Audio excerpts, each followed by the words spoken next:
dinañ ci waxtaan ak inspection waxtaan ceeg ñi ñu ci war a waxtaanal ñëpp ak conseil bi suñ ko mënee tabax muy bâtiment bu mag a mag bu sous Jean de La Fontaine dinañu mën a permettre école Mour Diop ak Mbaye Dia ak Alassane Ndiaye Allo bi nga xam ne dal yaa ngi daanu ci kaw xale yi di leen gaañ ñu def ko ñaari bâtiment ñaari école ndax xaj étude bi nee na mën na ko étude bi nee na boo defee côté bi R+3 def côté bële R+3 mën na jël ñaari écoles yi ba classe yi des parce que école Médina yi classe yi feesatul de école Médina yi classe yi feesatul kon yaakaar naa am na école yoo xam ne sax yenn classe yi benn la am benn CI wala benn nangam kon tey bu ñu ko tabaxee tabax bu baax mën nañu prévoir bu ne sax classe bu ne CI am 2 CP am 2 mais loolu nañ ko boole ci mébét yi bu fekkee ne suñuy ay finance may nañu ko ak coopération yi ñu am ñu jublu ci liggéey boobu comme ça au moins ñaari école yooyu ba keroog yi kayit yi pare état di nangu parce que patrimoine classé UNESCO la bis bu ñu permettre nag ñu laal ko yaakaar naa lycée ba mën na faa ñëw bis bu ñu demee ba ñu permettre léegi ñu laal ko dinañu mën a jël Alassane Ndiaye Allo boole koog Mour Diop mën a am lycée bu mag a mag a mag boo xam ne dina jël lépp loolu ñu ngi koy sabablu. école yu Médina yi tamit à part boo demee Soumbédioune foofu war nañ fa gën a doole ak sécurité bi tamit bi mu dend ak almere yi foofu moom dinañ ko pavé allée bu mag boobu parce que alentour école yeneen yëpp pavé nañ ko foofu bu neexee yàlla dinañ ko pavé. école yi tamit yi nga xam ni day taa ci biir yëpp bëgg nañ jël ay solution yëkkati ko dale ko wala ñu pavé ko ndax ndoxu taw bi bu amatee dootul am ñax yu bari bañ ciy sonn ouverture rue 41 ku wetu kër Yaay Joor defar na tabax nañ fa une très grande salle polyvalente bu ànd ak ay toilettes ak poste de sécurité salle boobu dégg naa ñu naan ay restaurant la ak ay nangam na déedéet décidé guñ ci dara dañoo ni nañ ko defar ba mu baax waxtaan ak waa quartier bi waxtaan ak mouvement famille ak mouvement jeunes yi jox ko waa quartier bi bu ko defee bu ñu soxlaa ay répétiteurs bu xale yi jàngee école ba ngoon mën nañ fa jàng alxuraan bu ñu ci paree guddi gi comme que néeg yi xat na yaa ak sa yaay ak sa papa benn néeg ngeen di bokk di nga mën a ñëw foofu fekk fay répétiteur li nga comprendre ci école bi mu jàngal la ko nga jàng fa say leçon ba guddi gi ñu gunge la nga ñibbi ASC yi ku bëgg a réunion wala ku bëgg a def leen wala ku bëgg a xew loolu dina ko mën a abriter kon ma leeral seen bopp ni ñiy wax ci rajo yeeg télé yi mosuñoo dégg ñu ni langam lañ fay def dama ni leen nañu tabax ba mu baax woo waa quartier bi mairie bi toog ak ñoom ak notable yi ñu wax ñu lan mooy seen bëgg-bëgg mais ñun éducation lañ ci jiital ndaxte xale yi foofu nee nañ ñu ñoom pour ñu am ku leen jàngal amuñu luñ ko fayee répétiteur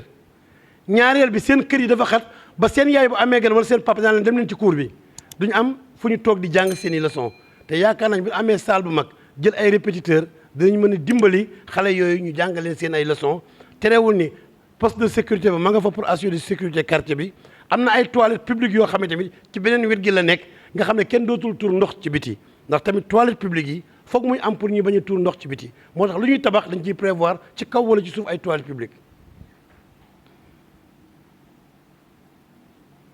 am na tamit ay appui yu ñuy def appui yu ñu doon def ci yenn écoles yi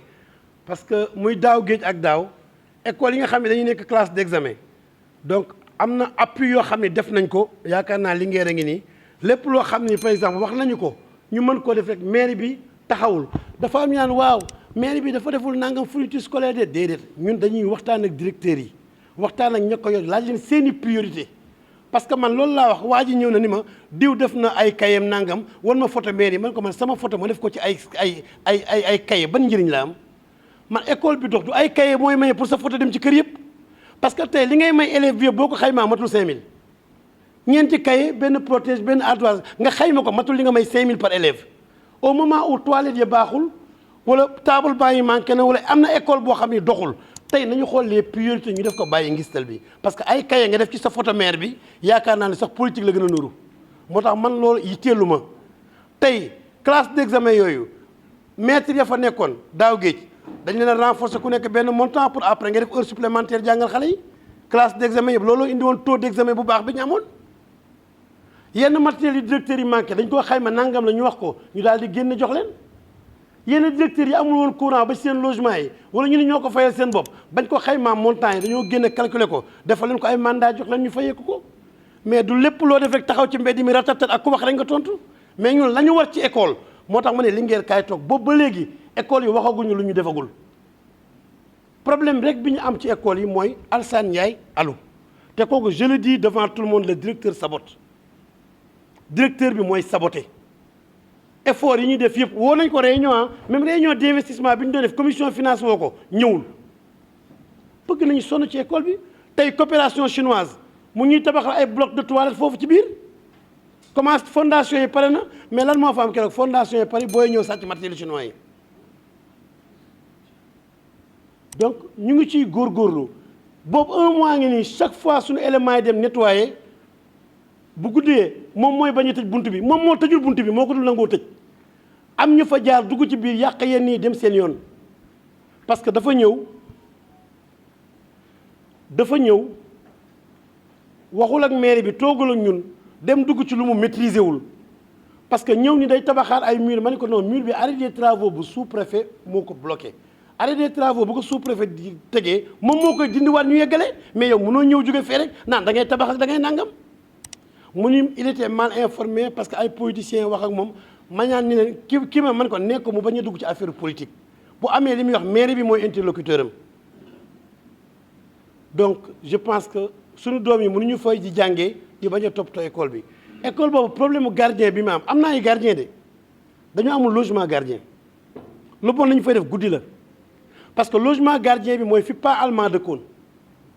njabootam ngi ñoo fa dëkk saa yu leen taxawee pour defanteeg ñoom genn wàllu conseil beeg imam yeeg ñenn ñi jóg ne ëpp naa def ab nangam mais nag on ne peut pas avoir une omelette sans casser des œufs nit ki nag boo ko nee bàyyi lii bu ca safaan amee nag bu ko joxoñ Médina lu naqaree yor la dañ lay ñaan njëkk ci lii nga topp ci njëkk li dara am ci ñu ne maire bi de jéemu ci lenn tey problème mu Alassane Ndiaye Alou mooy gardien boo fa affecté bëccëg la mën a ñëw guddi gi amul fu mu fanaan ndax logement gardien amu fa fi ñoom pas allemand dëkkoon dee na bu yàgg retraité na bu yàgg mais njabootam googu saa yoo ci jógee Médina gépp taxaw ni ñaan ci njëkk tey nag foog ñu trouver solution soit ñaar moo mën a am dañuy nangu bàyyi leen fa wala ñu jéem a tabax logement gardien ci biir école bi ñaar yooyu dinañ ci jël benn décision mais nag bu ñu nee amul surveillance dama naan déedéet 18 éléments la ñu recruter pour bloc scolaire Médina 6 éléments yi ñooy def de 7h à 14h de 14h à 20h yeneen 6 éléments yor ko 6 éléments ñooy fanaan mais ñoom dañuy ron di dem di ñëw mais ki jaaree feneen tëb yàq douche bi gisoo ko parce que biir ci école bi la gardien amul mais loolu bala muy yàgg balaa semaine prochaine dinañ ci wut solution incha allah ba ñu seet ni koo xam ne sax dina toog ci biir en attendant problème boobu bañ a amaat. lee à l'école bi ville de Dakar moo ko daan defatu ko am na tamit ñoo xam ni nee nañu lee bi kese baaxul xale bu lekkul di naan meew day daw biiram ak loolu bëgg nañ ci waxtaan ak ñi yor njàngale mi donc ak expérience Ousmane Kanté tamit ñu seet cantine scolaire yi delloo si ko seet lee lañ koy def am na ñu def fondé am na ñu def pinto am na ñu def lenn danañ ci waxtaan seet la gën ci ndigalu inspection bi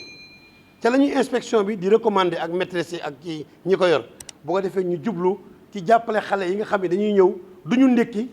toog ci classe yi bay nelaw xiif sonal leen loolu tamit luñ ci mën bu neexee yàlla danañ ko def mais dinañ jublu ci programme cantine scolaire yi ci investissement bi ñu yor bi des ci grosse réparation scolaire dinañ ci dugal construction n'est-ce pas cantine scolaire école bu nekk ak équipement am l'uniforme à l'école tamit ville de Dakar moo ko defoon mais man jàpp naa ni rafet na ñun waa Médina bu ñu mënee am suñu couleur uniforme tamit mu bañ a méngoog benn couleur parti pour couleur bu nër def ko couleur uniforme élèves yi ba école Médina yi nuroo la uniforme aussi dana rafet yaakaar naa ne bu ñu ci waxtaanee ba juboo ci danañ seet na lañu waa Médina di amee benn uniforme nga xam ne élèves publics yëpp moom la ñuy sol. léegi boo xoolee ci yarum xale yi ñu ngi am ay solution parce que tey suñu construction village des tout-petits yi benn ngi Gibraltar mu xaw a couvrir daale Santhiaba ba Pencum Tilène Guy Salane am nañu benn léegi boo xam ne daara boo xam ne mu ngi Jean de la Fontaine dina couvrir Ndiathiar ak yu mel noonu am na boo am école Médine Kër Maam Dabakh couvrir na un peu côté Ngaraaf Jekko ak lu kii am na boo xam ni ñu ngi ci tabax bi mooy toilette publique yi nekkoon rue 5 village des tout-petits la kaw ak suuf étage yu mag a mag la ak éducation boo xam ni coranique après midi boo xam ne gratuite la rue 9 dina am ay salles yoo xam ne ASC bi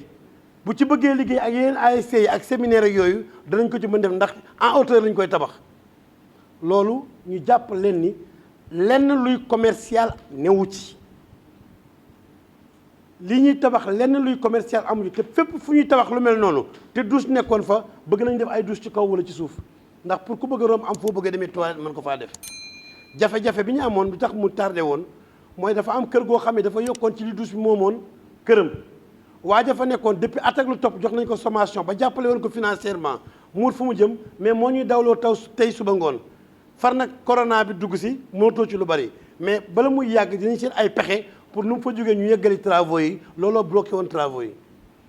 ñu seetlu ni côté yëpp séddu nañu mais côté Médina jëm suuf la ñu war a wut lenn moo tax côté Guy Mariama laa yéen boobu ak Guy Tan tey il faut ñu am fa infrastructure boo xam ni day jàppale xale yi ci seen éducation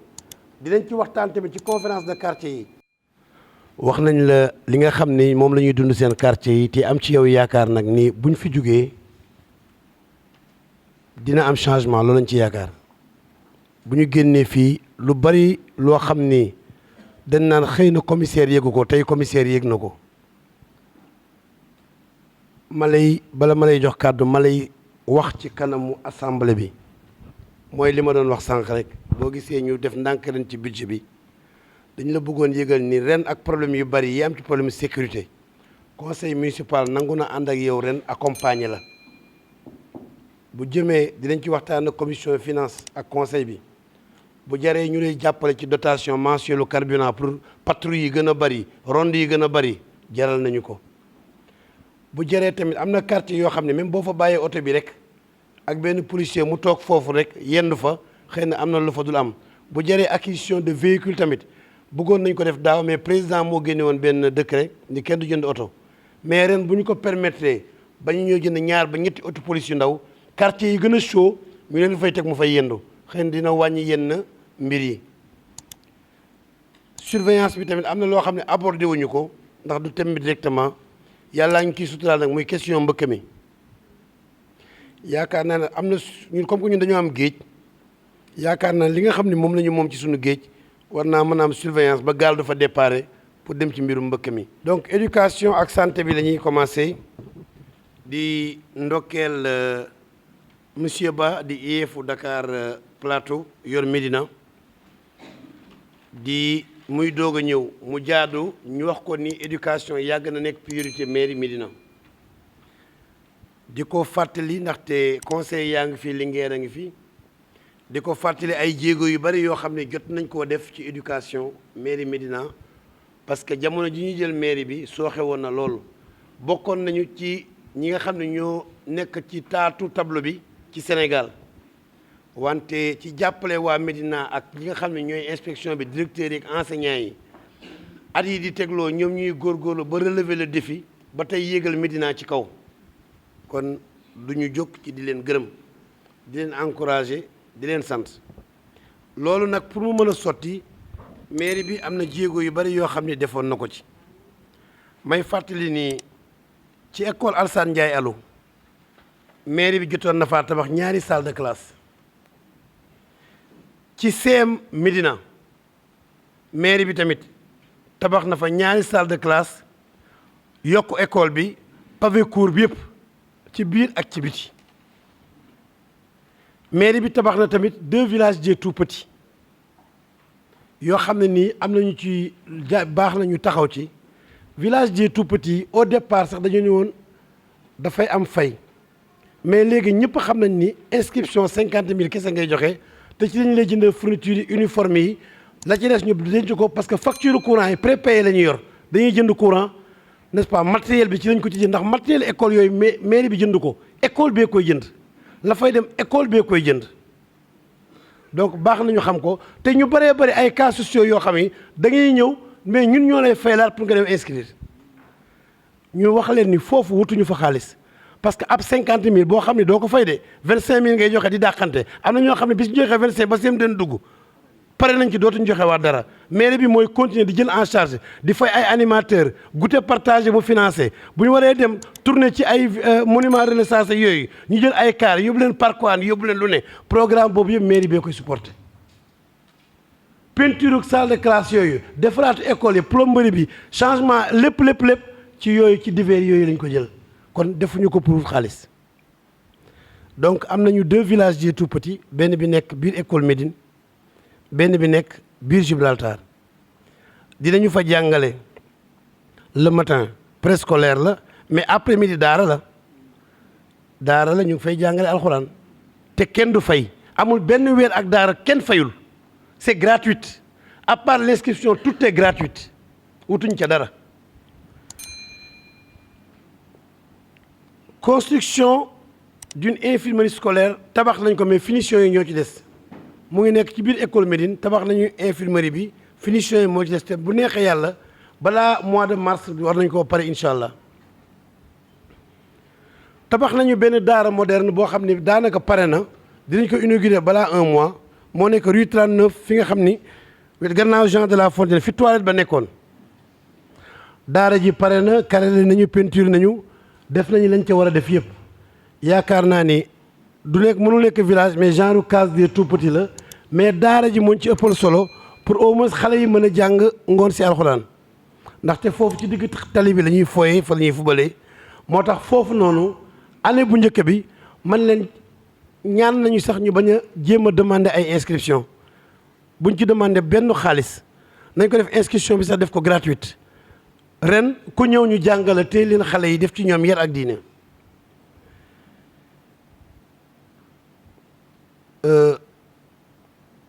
École Naago Samb tamit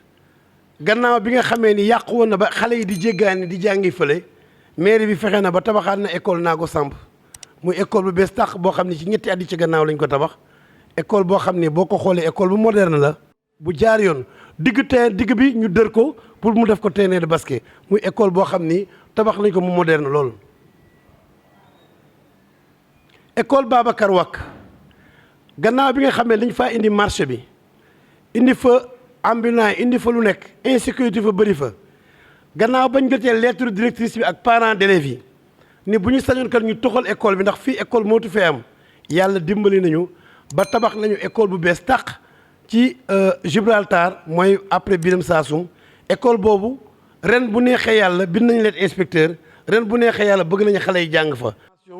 féminin bi nga xam ni moom moo nekk biir Gibraltar centre bi tamit inauguré guñ ko mais depuis daaw xale yi commencé nañu jàng. école Bassirou Diagne tamit def nañu réhabilitation bi ñu ngi tabaxal directrice bi logement ci biir tabaxal nañ ko bureau boo xam ni pratiquement finition yi rek moo des tabax nañ tamit salle informatique ci biir ak yooyu yëpp defaraat diggu kër gi yaakaar naa ne pavel ko tamit ale yëpp tabaxal ko ay toilettes yu bees loolu aussi mairie Médina def na ko daaw. Mamour Diakhaté ak Mbaye Diagne Dégay may jéggalu foofu nag damaa dégg benn politicien bu nekk ci télé ni moom ak ay pexeem ñoom ñoo ay anciens élèves lañ ñoom ñoo defar foofu man nag du ma polémiquer mais dama leen di wax ne loolu amul. loolu amul polémiquer wu ma loolu amul kenn defu fa lenn coopération chinoise sunu dërëm nag dugg ci dërëmu mairie demu ci. coopération chinoise mooy chinois yi nekk centenaire ñoo dajaloo ànd ak seen ambassadeur defaral ñu Mbaye Diagne Dégay defaral ñu école Mamour Diakhaté la fa des la ñu war a defar mooy mur bi daanu ci côté yi ak classe yu njëkk yi ak pavage bi ñu war a def ci diggu cour yi pour bu tawatee dootul taa am na classe yoo xam ne moo ne ci diggante CM bi ak Mamour Diakhaté yooyu tamit prévoir nañ tabaxar salle de classe yooyu pour seet ñaari écoles yi ku ko ci gën a soxla CM bi wala kii ñu jox la ko. bi ñuy defar CM bi li ñu taxoon a jóg mooy inspecteur bi fi nekkoon dañoo ni ko Médina amul lycée dañoo soxla lycée ñu d'accord nag moom ni chaque année nañ tabax ñaari salle de classe nga xam ne bu ñu commencé ñaari classe seconde bu balaa waa seconde yi dem première fekk ñu pare ko balaa première di pare ñu dem terminal wante projet boobu dañoo dem bañ ni école bi dafa mujj a xat moo tax ñu ngi wut ay pexe pour Médina mën a am lycée ndax soxla nañu ko population 150 000 habitants te amuñu lycée. vraiment suñu sañoon am ko dëgg la nag ay lycée yu mag a mag jege nañu Blaise Diagne jege nañu Delafosse jege nañu